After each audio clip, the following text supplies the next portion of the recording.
The first shout cut through the marina like a flare, bright and impossible to ignore. 1 minute I was tightening a line on my yacht, listening to water slap the hull, and the next a woman's voice was screaming rules, fines and authority she didn't actually have. Phones rose, heads turned, and in that moment I knew this wasn't a complaint. It was the beginning of a collision that would sink reputations far faster than any boat. She wore a blazer in 90-degree heat and pointed at my vessel, as if it were evidence at a crime scene. "That yacht doesn't belong here," she said, loud enough for every slip to hear. She introduced herself as an HOA board member, a title she repeated like a badge. According to her, my boat violated community standards, blocked views, threatened safety, and offended taste. None of it was true, but truth rarely matters when someone is addicted to control. I stayed calm. The marina contract was paid. The slip was mine.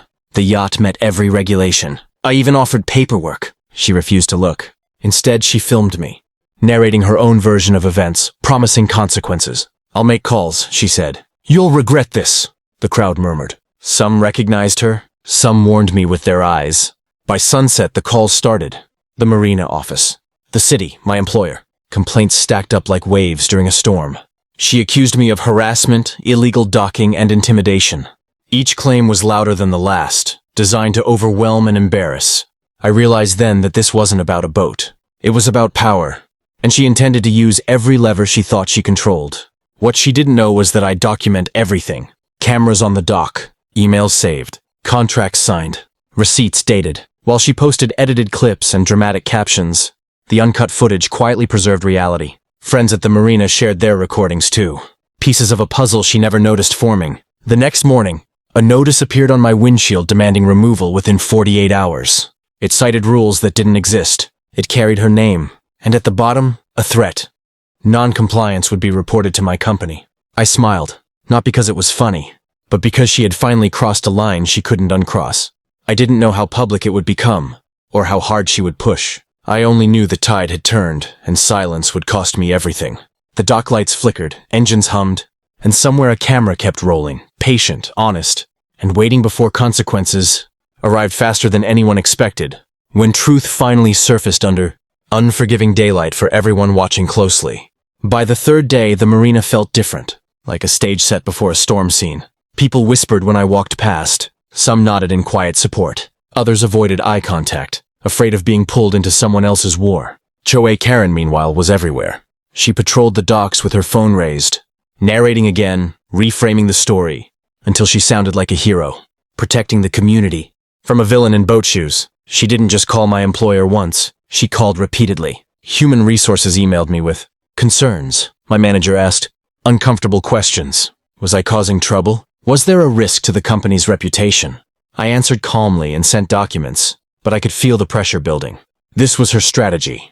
Exhaust me, isolate me, force me to move my yacht just to make the noise stop. Then came the official complaint packet, 30 pages. Photos taken from strange angles. Highlighted sections of HOA bylaws that didn't apply to the marina at all. She claimed authority beyond her jurisdiction, counting on no one checking closely. And for a moment, it almost worked. A temporary notice ordered an investigation, and dock access was restricted, pending review. Instead of panicking, I went methodical. I requested records. I filed formal responses. I asked for clarification in writing. And every time she escalated publicly, I responded privately, cleanly and with evidence. The more she shouted, the more paper trails she created. Emails, voicemails, posts. Each one contradicted the last. What she didn't realize was that the marina manager was quietly watching too. He knew the rules, he knew the contracts, and he knew when someone was trying to bully their way into relevance. When he reviewed the security footage, unedited, time-stamped, her narrative collapsed. You could hear her threaten calls.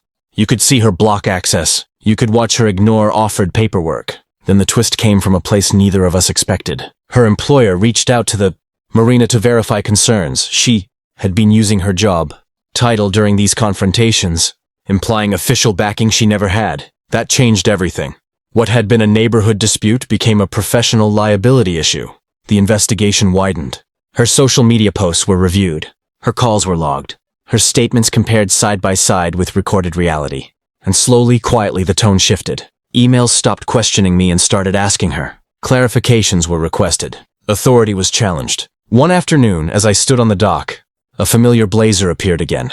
But this time, she wasn't loud. She was pale. She avoided the cameras. She said nothing as she walked past. Phone down, confidence gone. For the first time, I realized she knew the truth was catching up. The yacht hadn't moved. I hadn't backed down. And the story she built so carefully was starting to unravel thread by thread, pulled loose by facts she could no longer control, while consequences lined up just out of sight, waiting their turn to surface next. The call came on a quiet morning, the kind that usually brings nothing but routine updates. Instead, it changed the direction of everything. The marina manager asked me to come by his office. Not urgently, just calmly, which somehow made it feel bigger. When I arrived, there were printed emails on the desk, screenshots highlighted in yellow, and a laptop paused on a familiar frame of dock footage. He didn't smile. He didn't frown. He just said, "We need to talk about what she's been doing." The investigation had expanded beyond the marina. Her employer had opened an internal review after discovering she was invoking her job title during HOA confrontations. In multiple posts and messages, she implied she had professional authority to enforce rules, report violations, and influence outcomes. She didn't, and that misrepresentation was serious. What she thought made her powerful was now evidence against her. As the days passed, more people came forward. Dock neighbors shared messages where she threatened fines she couldn't issue. A retired board member confirmed she'd been warned before about overstepping. Even HOA emails showed her being told clearly that the marina was outside their control. She ignored it all. Power felt better than policy. Meanwhile, my employer closed their inquiry. The documentation spoke for itself. The complaints were unfounded. The harassment claim was reversed. I wasn't the problem anymore. I was the reference point for what actually happened. That shift was subtle but decisive. Once institutions stop questioning you and start listening, momentum changes fast. Her behavior, however, grew erratic. She posted vague rants about corruption and cover-ups, deleting them hours later. She confronted people who wouldn't meet her eyes. The confidence that once fueled her voice was replaced by desperation. And desperation makes mistakes louder. The final blow came quietly. No dockside shouting. No viral clip. Just an email confirming that her employer had concluded their review. Misuse of title. False representation. Pattern of aggressive conduct. Termination effective immediately. The woman who threatened to ruin my life lost her job because she couldn't stop trying to control someone else's. I didn't celebrate. I stood on the deck of my yacht and watched the water move like it always had, indifferent to human drama.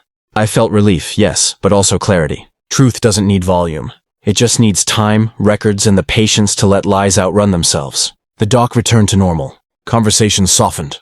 Cameras lowered. But the story wasn't over yet.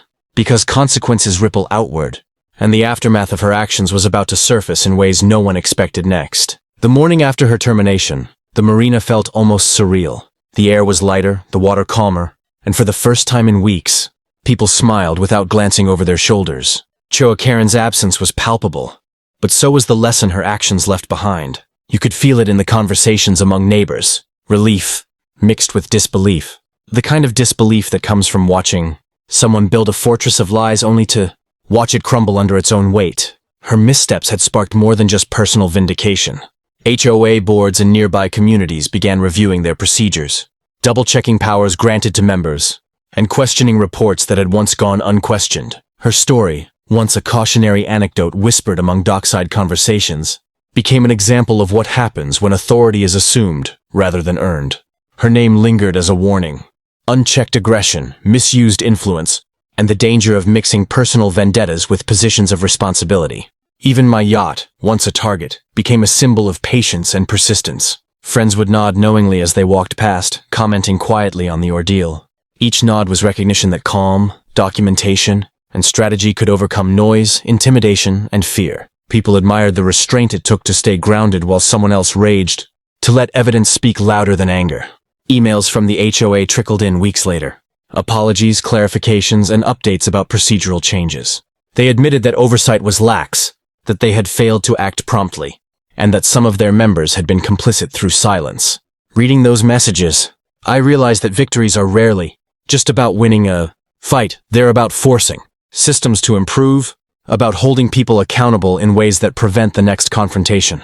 But the ripple effect went beyond policies. Friends, colleagues, and even strangers who had followed the story online reached out. They shared similar experiences, encouraged me to post guidance on handling harassment, and asked how to protect themselves against people like her.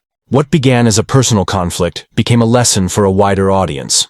Her mistakes were now teaching tools, proof that evidence, patience, and integrity have weight in a world obsessed with theatrics. Looking back, it's clear that the real victory wasn't seeing her face the consequences. It was seeing the system correct itself and realizing that one person's obsession doesn't have to define your life. Boats stay in their slips, docks hum with routine, and the water keeps moving. And somewhere in that calm, the truth shines brighter than any threat ever could. If you've ever faced someone who tried to control your world, remember this story. Patience, documentation, and integrity are more powerful than rage. The tide always turns, and when it does, it reveals everything. If you enjoyed this story and want to see more outrageous HOA Karen encounters, hit that subscribe button, smash the like, and drop a comment below telling us what you would do in this situation.